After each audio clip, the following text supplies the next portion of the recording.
problem they are wanting to solve, or why even. Many times when we start projects, we actually are a bit lost in the process, and we don't really know where to start and if that is the right thing that we're doing.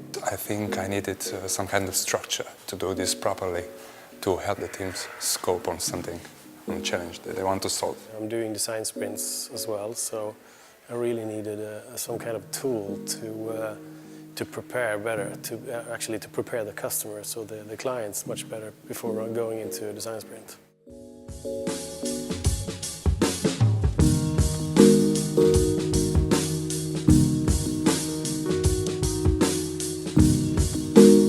Design sprints, you know, it's very in vogue at the moment, and I think a lot of people just want to steam in and go into solutions, and that's the fun bit, but they miss out this problem framing.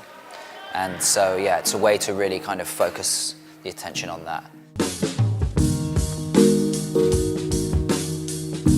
We have one day where you actually get through the whole process of problem framing, and I liked it. It's a way of tying knowledge and experience together into a formula, which is proving to be really helpful and useful. If you want to